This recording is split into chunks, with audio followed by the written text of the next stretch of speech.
औज़ुबिल्लाहिमिनश्शैतानिर्रजीम बिस्मिल्लाहिर्रहमानिर्रहीम। So dear students, welcome again to the Al Muneer science academy. मैं हूं सिकंदर हयात, आपका बायोलॉजी इंस्ट्रक्टर। तो चलें स्टार्ट करते हैं बच्चे अपना नेक्स्ट लेक्चर, जो है about the structure of a generalized cell. तो पहले वर्डिंग पे गौर करते हैं कि जनरलाइज्ड सेल का क्या मतलब है। मतलब आज हमने जनरलाइज्ड सेल का स्ट्रक्चर देखना है। तो आप कहेंगे सर ये कोई स्पेसिफिक किस्म का सेल है?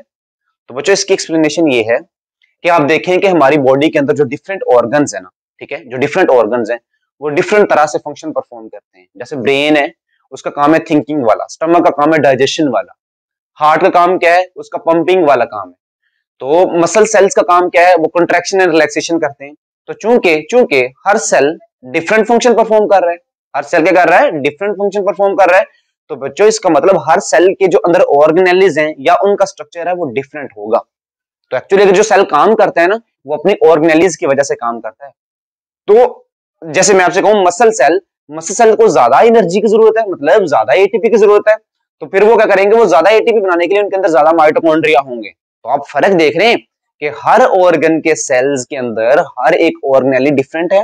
और हर स्ट्रक्चर बेटे, अब जैसे मैं आपसे कहूं कि हमारे पास जो है वो नर्व सेल्स वो लंबे लंबे होते हैं, बाकी तो लंबे इतने नहीं होते। तो हर सेल का स्ट्रक्चर भी थोड़ा सा डिफरेंट आता है।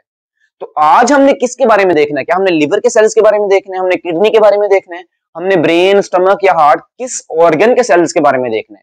तो बच्चों हम किसी स्पेसिफिक ऑर्गन के बारे में बात नहीं करेंगे, हम ऐसी चीज को लेंगे जो सभी में सेम है। जैसे मैं आपसे कहूं, मैं एक सेल ऐसा लेता हूं जिसमें सभी की हार्ट वाली भी कैरेक्टर्स हैं, उसमें ब्रेन वाली भी, उसमें स्टमक वाली भी, तो सभी की सभी कैरेक्टर्स चूंकि उसके अंदर पाई जाती हैं, तो वो सेल जिसमें सभी की सभी कैरेक्टर्स पाई जाएंगी उसको हम कहते हैं जनरलाइज्ड सेल।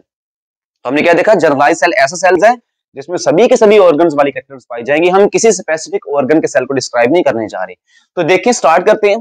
तो बच्चों हमने करना है क्या है, जनरलाइज सेल का स्ट्रक्चर देखने हैं। तो बेसिकली आप कहेंगे सर ये सेल का स्ट्रक्चर हमने देखना है। तो असल में देखा जाए तो सेल के स्ट्रक्चर में सिर्फ सेल नहीं आएगा। जैसे मैं आपसे कहूं ना, इसके स्ट्रक्चर में देखिए तो आप क्या कहेंगे, सर ये एटम से बना है, मैटर्स, क्योंकि ये मैटर है ना, तो एटम से बना है। तो आप इसके एटम्स को भी डिस्क्राइब करेंगे। तो ये जो सेल है इसी तरह ये भी इन चीजों से बना है। तो बच्चों इसका मतलब अगर आप सेल के बारे में देख रहे हैं तो फिर असल में आप इनके बारे में बात कर रहे हैं। तो ये तो हमने चैप्टर में पढ़ना है, हमारे चैप्टर नंबर 4 में, कि आप चूंकि बात तो सेल की करते हैं लेकिन आपने पढ़ना क्या है, उनके अंदर डिफरेंट ऑर्गेनेलिज और मॉलिक्यूल्स के बारे में। तो चलिए स्टार्ट करते हैं। तो अब हमारा मकसद क्लियर हो गया कि हमने यहां से लेके यहां तक आना है। इसकी रीजन ये कि बच्चों क्योंकि ये एक इंडिविजुअल लेवल है, हम एक सेल लेवल तक आएंगे।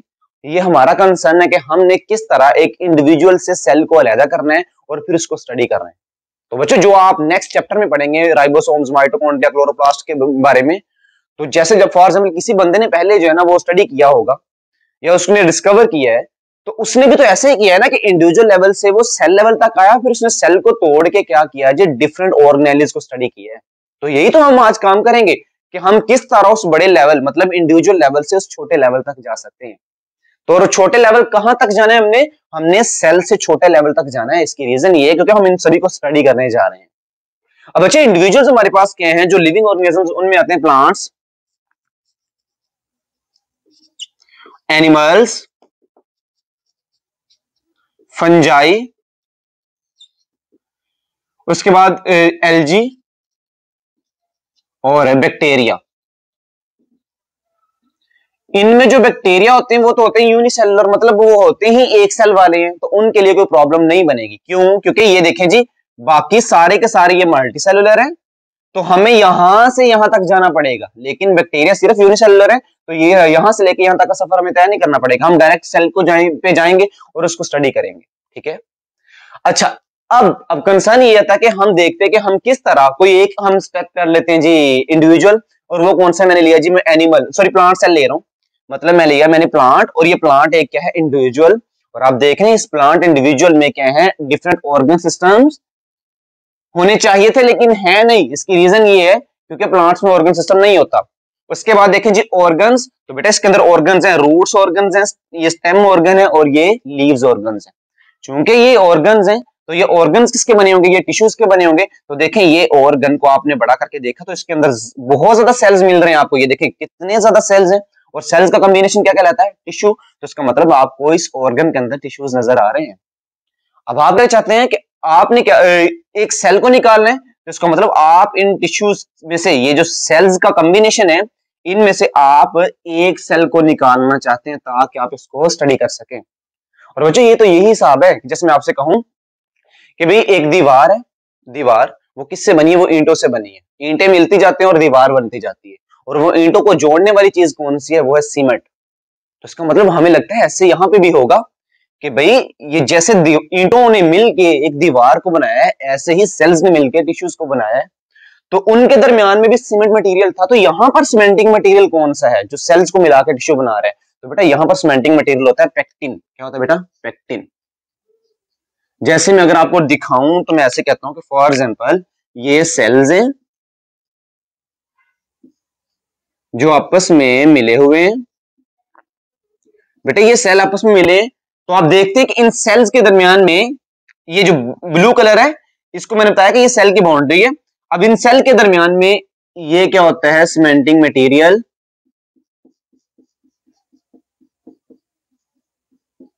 और ये सीमेंटिंग मटेरियल किसका बना होता है? पेक्टिन का। हाँ, अगर आप ऐसे करें कि इस पेक्टिन को तोड़ दें, इस पेक्टिन को आप ब्रेक कर दें, तो ऐसा हो सकता है कि ये सेल्स जो है वो सेपरेट हो गए। अब आपने इस पेक्टिन को तोड़ना है, तो पेक्टिन तोड़ने के लिए आपको क्या करना पड़ेगा? इसकी होमोजेनाइजेशन। तो आपने क्या करना है? आपने सेल को अलहदा करना है। और कैसे अलहदा करना है? आपने डिफरेंट टिश्यूज को तोड़ना है। और प्लांट सेल के को हमने लिए, तो प्लांट सेल के अंदर क्या होती है? इर्द गिर्द में होती है सेल वाल, और उस सेल वाल के अंदर जो मिडल लैमिना है, ये सेंटर वाला क्या होता है? Middle lamina. और ये किस चीज का बना होता है? ये पेक्टिन का बना होता है। आप ऐसे करें, इस पेक्टिन को तोड़ें, और पेक्टिन को तोड़ के आप इन सेल्स को अलहदा कर सकते हैं। तो बच्चों आपने पहली बात ये समझ आ गई कि हमें पेक्टिन को तोड़ना है। और अगर आपने पेक्टिन को तोड़ना है, तो पेक्टिन को तोड़ने के लिए आप क्या करें कि एक पिस्टल एंड मोटोर लें। पिस्टल एंड आपने मोटोर लिया। आप इस क्या करें? इस टिश्यू को या इस लीफ को, मैंने क्या कहा? इस लीफ को, जो कि एक ऑर्गन है, और उस ऑर्गन के अंदर क्या है? टिश्यूज। आप उसको लें और यहां पे रख दें, और ऊपर से जेंटली जेंटली इसको ग्राइंड करें। मतलब आपने ज्यादा अब्रप्टली नहीं करना, इससे ये हो सकता है कि जो सेल के अंदर ऑर्गेनेलिज्म है ना, वो ब्रेक कर सकते हैं। तो आप इसको जेंटली ग्राइंड करेंगे। तो आपका मकसद यही है कि आपने सेल को अलहदा करना है। किससे? इस ऑर्गन से। मेरी बात समझ में आ गई है? अब आप सेल को अलहदा करना चाह रहे, तो आप इसको जेंटली ग्राइंड करें। और आपके साथ दूसरा तरीका भी तो हो सकता है कि ये पेक्टिन को तोड़ा जाए। तो जी आप डेफिनेटली ऐसे करें कि ग्राइंडिंग के दौरान एक एंजाइम डाल दें जिसका नाम है पेक्टिनेज एंजाइम। पेक्टिनेज। वो पेक्टिनेज एंजाइम क्या करेगा? दरमियान में से ये जो पेक्टिन है इसको तोड़ेगा। इससे क्या हो जाएगा? हमारे सेल्स जो है वो सेपरेट हो जाएंगे। हमारे सेल्स क्या हो जाएंगे? सेपरेट। तो इसका मतलब पहला काम जिसमें आपने ग्राइंडिंग कर रहे हैं, इसको हम कहते हैं मैकेनिकल वे, मैकेनिकल तरीका, क्योंकि आप कोई ना कोई काम कर रहे हो। और दूसरा वे जिसको हमने कहा है कि आपने एंजाइम ऐड किया है, और एंजाइम ने क्या किया? उस पेक्टिनेज एंजाइम ने पेक्टिन को तोड़ा है, और पेक्टिन को तोड़ने से हमारे सेल्स जो है वो सेपरेट हो गए हैं। और तीसरा बेटा आपने ये जो कंडीशंस है ना वो सूटेबल रखनी है। मतलब आप एंजाइम दे रहे हैं ना, तो आपने यहाँ पे जो कंडीशंस है वो सूटेबल रखनी है। क्या मतलब इसका? क्योंकि आप जानते हैं कि जो है ना वो एंजाइम्स बड़े सेंसिटिव होते हैं, उनको खास पीएच चाहिए, उनको खास टेम्परेचर चाहिए। तो आप जो पेक्टिनेज एंजाइम डाल रहे हैं, तो आपके जहन में एक बात होनी चाहिए कि सर आपने जो कंडीशंस है ना वो वही देनी है जो इस पेक्टिनेज को चाहिए। अगर आप ज्यादा टेम्परेचर करेंगे तो पेक्टिनेज काम नहीं करेगा, अगर आप कम टेम्परेचर करेंगे तो पेक्टिनेज काम नहीं करेगा, या इसी तरह अगर आप पीएच में वेरिएशन करेंगे तो भी पेक्टिनेज काम नहीं करेगा। सो आपने ये तीनों कंडीशंस पूरी करनी है। मैकेनिकल वे भी आपने करना है, आपने जो एंजाइम्स भी यूज कर रहे हैं, और इसी तरह आपने जो है वो सूटेबल कंडीशंस भी प्रोवाइड करनी है। जब ये तीनों कंडीशंस प्रोवाइड करेंगे तो ऐसा हो जाएगा कि हमारे जो सेल्स हैं वो सेपरेट हो जाएंगे। हमारे सेल्स के सेपरेट हो गए। अब इस ट्यूब के अंदर या इस मोटर के अंदर आप देखें कि क्या पड़ा हुआ है। इसके अंदर आपके पास एक ऐसा मटेरियल आ जाएगा जिसमें सेल्स सेपरेट है, जिसमें सेल्स क्या हैं? सेपरेट। और अगर मैं देखूं तो मैं कहता हूं सेल तो किस तरह का बना होता है। लें जी, ये फॉर एग्जांपल सेल है। स्वाय एनिमल्स के बाकी सभी में क्या होती है? Cell wall. लें जी, ये सेल वाल है। यहां पे क्या होता है जी? अगर मैं एनिमल सेल देखूं या अगर प्लांट सेल देखूं तो उसके सेंटर में क्या होगा? न्यूक्लियस जो होगा वो साइड पे होगा। बाकी सारी ऑर्गेनेल जैसे माइटोकॉन्ड्रिया पड़ी होगी, क्लोरोप्लास्ट पड़ा होगा, राइबोसोम्स पड़े होंगे, एंडोप्लाज्मिक रेटिकुलम पड़ा होगा, गोल्जी अपरेटस पड़े होंगे। तो ये सारी की सारी ऑर्गेनेलिज हैं। अब आप कहेंगे सर हमने क्या किया है? हम सेल तक पहुंच गए हैं, लेकिन आपने ये कहा था कि हमने ऑर्गेनेलिज को भी स्टडी करना है और हमने मॉलिक्यूल्स को भी स्टडी करना है। ठीक है, अब आपने जो काम किया ये तीनों वे से, अब आपके पास उस टेस्ट ट्यूब के अंदर क्या आ गया? एक लिक्विड टाइप, एक जूस टाइप मटेरियल आ गया, जिसके अंदर क्या है? सेल्स पड़े हुए हैं। क्या पड़े हुए हैं? सेल्स। अब आप कहें सर सेल तो आ गए हैं, सेल तो आ गए हैं, अब ऐसा करें कि उन ऑर्गेनेलिज को भी अलग कर लें, क्योंकि हमने ऑर्गेनेलिज को भी तो स्टडी करना है ना। तो देखें हम ऊपर से छोटे लेवल तक आ रहे हैं, हम इंडिविजुअल से गए हैं ऑर्गन तक, ऑर्गन के बाद हमने उसकी जो है ना वो होमोजेनाइजेशन की है, और उसके रिजल्ट में हमारे पास क्या है जी, डिफरेंट सेल्स आ गए। अब हमने तो कहा था कि सेल के साथ साथ हमने ऑर्गेनेलिज को भी स्टडी करना है, तो बेटे सेल सेल को अगर आपने स्टडी करना है तो आपने कहा कि ये देखें अगर ये एनिमल सेल है तो फॉर एग्जाम्पल इसमें सेल वाल नहीं है, सेल वाल नहीं है। अच्छा, और क्योंकि हमने सेल वाल को तोड़ दिया, और वो सेल वाल को कैसे तोड़ा है, हमने पेक्टिनेज एंजाइम के जरिए।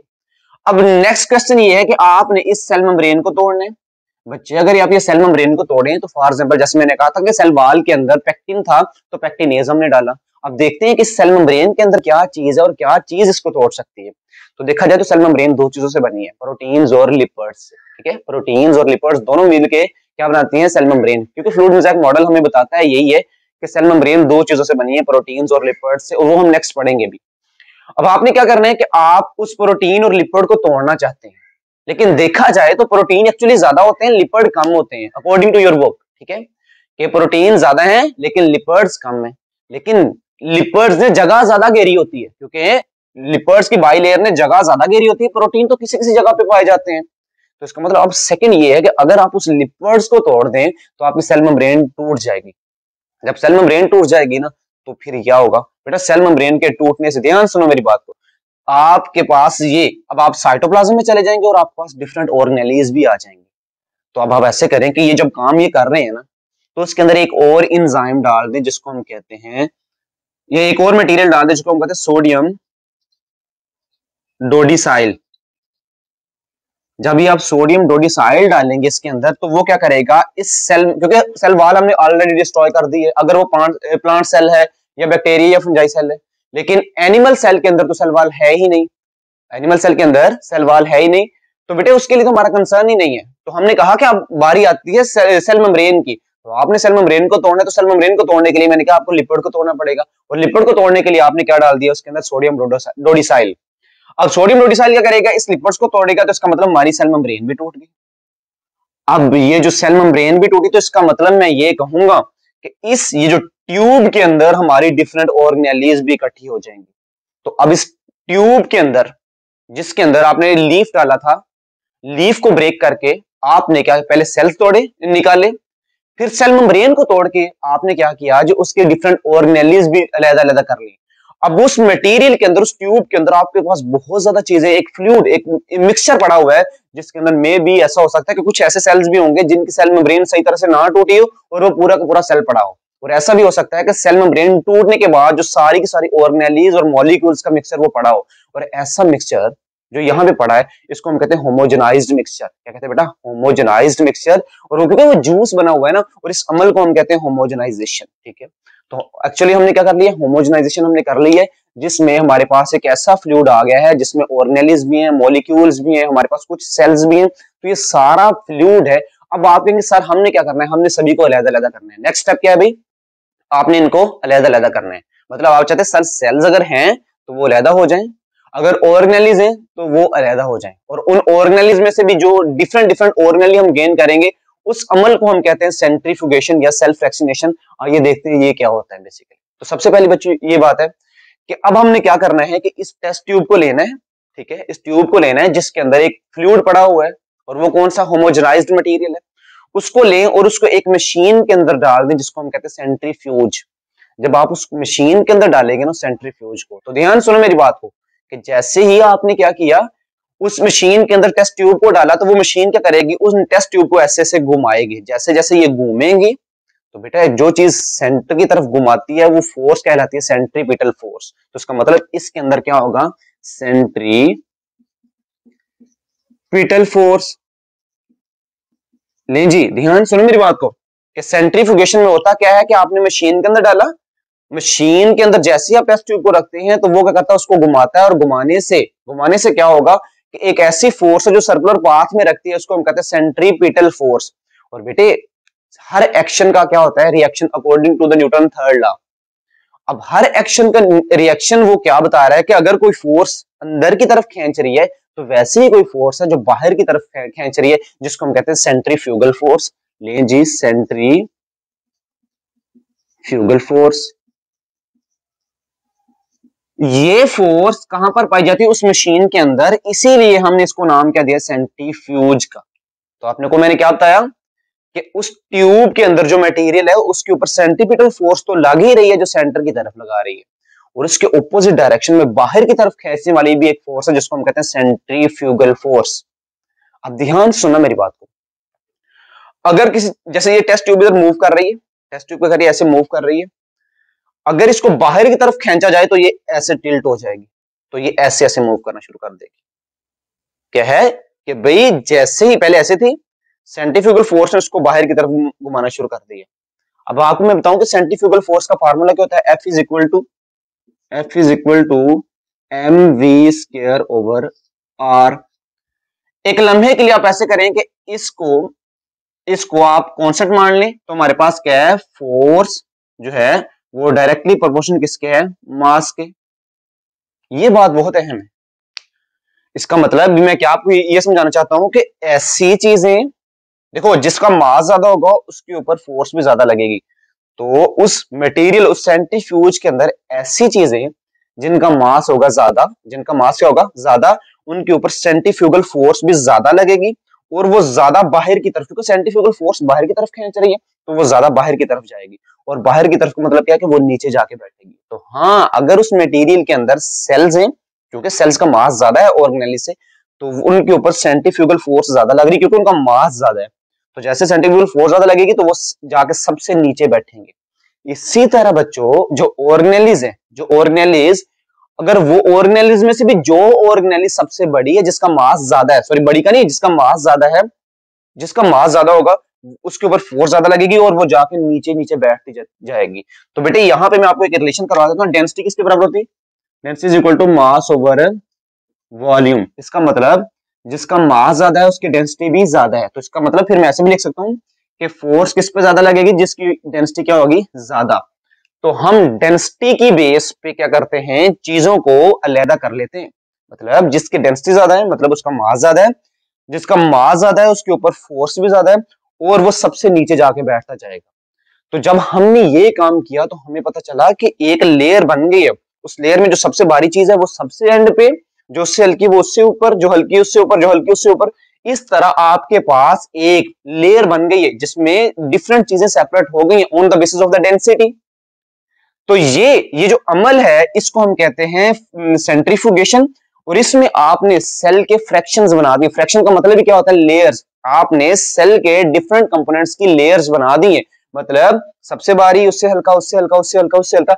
इस तरह आप करते हैं, मुख्तलिफ ऑर्गेनेल्स को सेपरेट कर लेते हैं। यहाँ पे मजीद बच्चों में ऐड करता जाऊं तो जो मशीन के अंदर जो नीचे बैठता जाएगा, ये इसको हम कहते हैं पैलेट, और जो ऊपर होगा उसको हम कहते हैं सपर्नेटेंट। अब कोई ऐसी चीज रह गई है जो सेपरेट नहीं हो रही, तो ऊपर से सपर्नेटेंट को अलग करें, अलग टेस्ट ट्यूब में डालें, दोबारा फिर उसको सेंट्रीफ्यूज करें, तो उसके रिजल्ट में फिर वो सेपरेट होता जाएगा। तो जब हमने ये काम किया तो हमें पता चला कि सबसे जो भारी ऑर्गेनेली है वो कौन सी है? वो न्यूक्लियस है। चूंकि सबसे भारी ऑर्गेनेली, उसका मास ज्यादा है, तो उसका मास ज्यादा होने की वजह से उसके ऊपर फोर्स भी ज्यादा लगेगी, और वो न्यूक्लियस सबसे नीचे जाके बैठेगा। तो अगर मैं एक ही सेल की फ्रैक्शन करूं तो मुझे सबसे नीचे क्या नजर आएगा? वो न्यूक्लियस नजर आएगा। इसी तरह उसके ऊपर क्या है? Endoplasmic reticulum. मतलब न्यूक्लियस से हल्का क्या है? Endoplasmic reticulum. फिर उसके ऊपर क्या आएगा? माइटोकॉन्ड्रिया। और इस तरह इसके नीचे ऊपर क्या आएगा? Golgi plates, sorry Golgi bodies और लाइसोसोम्स, और इसके बाद आएंगे पैरोक्सिसोम वगैरह, और सबसे एंड पे क्या आएंगे? राइबोसोम्स। तो इस तरह आप अंदाजा लगा सकते हैं कि सर सबसे कम मास किसका है? राइबोसोम का। और बेटे वाकई ऐसा है, एक सेल के अंदर बहुत ज्यादा राइबोसोम्स है। और हम बात भी करते हैं तो हम ये कहते हैं कि भाई राइबोसोम्स तो दाने दानों की तरह होते हैं, मतलब छोटे छोटे दाने। तो दानों का कितना मास होगा? जब मास नहीं है तो उनके ऊपर फोर्स ज्यादा अमल नहीं कर रही, जब फोर्स ज्यादा अमल नहीं कर रही तो वो जाके नीचे बैठ भी नहीं रही। तो यहां तक हमने क्या किया है? हमने सक्सेसफुली क्या किया कि हमने एक इंडिविजुअल लेवल से लेके एक ऑर्गेनेली लेवल तक, और वो सबसे हल्की ऑर्गेनेली लेवल तक डिफरेंट चीजें सेपरेट कर ली हैं। और बेटे यहां तक ये तो हमने सेपरेट कर लिया। फिर आप बुक वाला क्या बताता है कि अगर हम यूजुअली बात करें तो हमें लगता है कि ऐसे कि बैक्टीरिया जो है वो क्या है? वो होते हैं जी, अगर हमने बैक्टीरिया सेल की सेंट्रीफ्यूगेशन की है तो आपको पता चला कि न्यूक्लियस उसके अंदर नहीं देखा गया। आपने सेंट्रीफ्यूगेशन की है बैक्टीरिया सेल की, लेकिन उसके अंदर न्यूक्लियस नहीं देखा गया। तो फिर हमने क्या कहा कि यार हमने ऑब्जर्व किया है कि बैक्टीरिया के अंदर न्यूक्लियस नहीं होता, बाकी सारों के अंदर क्या होता है, न्यूक्लियस। तो ऐसे प्रिमिटिव सेल्स जिनके अंदर न्यूक्लियस नहीं होता उनको आप कह लें these are called the prokaryotic, और इन सभी को आप क्या कहेंगे भाई, यूकैरियोटिक सेल। तो इन यूकैरियोटिक सेल में से भी अगर आप थोड़ा सा फर्क करें तो आपको पता चलेगा एनिमल सेल्स के अंदर सेल वॉल नहीं होती, बाकी सभी के अंदर क्या पाई जाती है, सेल वॉल पाई जाती है। और एक बहुत मोस्ट इंपॉर्टेंट चीज ये है कि आप सर सेल कितना बड़ा हो सकता है, तो सेल बेटा बहुत ज्यादा बड़ा हो सकता है। जैसे मैं आपसे कहूं कि भाई एक ऑस्ट्रिच एग, मतलब एक शुतुरमुर्ग का एग आप देखें ना, वो बहुत ज्यादा बड़ा होता है, ठीक है, तो वो भी एक सेल ही है। और आपसे अगर पूछा जाए कि आपने सेल देखा है, तो ये नहीं कह देना कि नहीं देखा, भाई आप अंडा खाते हो ना, तो अंडा भी तो एक सेल है। तो उन अंडों में से भी शुतुरमुर्ग का अंडा सबसे बड़ा है, तो इसका मतलब वो सबसे बड़ा एग होगा। तो यहाँ तक हमने जो है ना वो एक स्टोरी की फॉर्म में पढ़ा है। इसको एक मैं सम अप कर देता हूँ 1 मिनट के लिए, और वो ये है कि सबसे पहले हमने क्या कहा था, जनरलाइज सेल है क्या, हमने जनरलाइज सेल को देखा।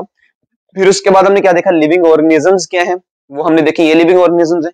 और इन लिविंग ऑर्गेनिज्म चूंकि ये इंडिविजुअल लेवल पे हैं, तो हमने जाना था एक सेल लेवल तक, तो मैंने एक जो है ना वो सिलेक्ट किया इंडिविजुअल, और वो कौन सा था, वो प्लांट। और उसके इंडिविजुअल लेवल से लेके हम सेल लेवल तक गए हैं। तो उसको ये कैसे गए हैं, मैंने आपको पिछले मोटोर का बताया, फिर मैंने बताया कि आप कैसे कैसे जा सकते हैं। उसके बाद फिर हमने सेल्स को तोड़ने के बाद हमने उस सेल की मेम्ब्रेन को तोड़ा और ऑर्गेनेलिज को सेपरेट किया। जब ऑर्गेनेलिज निकल गई तो हमारे पास एक मटेरियल बन गया, जिस जूस टाइप मटेरियल, जिसको हम कहते हैं होमोजेनाइज्ड मटेरियल। उसी होमोजेनाइज्ड मटेरियल को आपने यूज किया और सेंट्रीफ्यूज किया। सेंट्रीफ्यूज जैसे ही आपने किया तो आपको पता चला कि वाकई ही इसके अंदर, और सेंट्रीफ्यूगेशन क्यों कहा जाता है सेंट्रीफ्यूज को, ठीक है, देखिए ये अमल, इसको हम कहते हैं सेंट्रीफ्यूगेशन वाला अमल। तो ये क्यों कहा जाता है, और इसके अंदर सेंट्रीफ्यूज जो फोर्स है वो कैसे काम करती है, और इसका रिलेशन कैसे है डेंसिटी के साथ, मास के साथ, और इस पूरे अमल में लेयर्स बन जाती हैं, इसको हम कहते हैं सेल्फ फ्रैक्शनेशन। और इसका रिजल्ट जो फ्रैक्शनेशन आई है हमारे पास, ये जो लेयर्स बनी है वो क्या आई है, और ये किस वजह से आई है, ये हमने सारा डिस्क्राइब कर लिया। और उसके बाद फिर हमने देखा कि अगर आप प्रोकैरियोटिक सेल और यूकैरियोटिक सेल में डिफरेंशिएट करना चाहते हैं तो आप कैसे कर सकते हैं। तो हमें पता चला कि भाई होमोजेनाइज्ड सेल जब हमने किया और उसकी जब हमने लेयरिंग बनाई, फ्रैक्शनेशन की, तो हमें न्यूक्लियस नजर नहीं आया। कब, जब हमने बैक्टीरिया का सेल डिस्क्राइब किया। तो इसका मतलब है कि बैक्टीरिया के अंदर न्यूक्लियस नहीं होता। तो जो जिनके अंदर न्यूक्लियस नहीं है तो वो क्या है, प्रोकैरियोटिक, बाकी सारे के सारे क्या हैं, यूकैरियोटिक। और इस तरह हमने कहा कि अगर यूकैरियोटिक सेल्स में भी आप प्लांट्स और एनिमल्स या फंजाई वगैरह में डिफरेंस करना चाहते हैं, तो आपको पता चलेगा कि एनिमल सेल के अंदर सेल वॉल नहीं है, बाकी सभी के अंदर सेल वॉल पाई जाती है। तो यहाँ तक था बच्चों हमारा आज का लेक्चर। मिलते हैं नेक्स्ट लेक्चर में, तब तक के लिए अल्लाह हाफिज।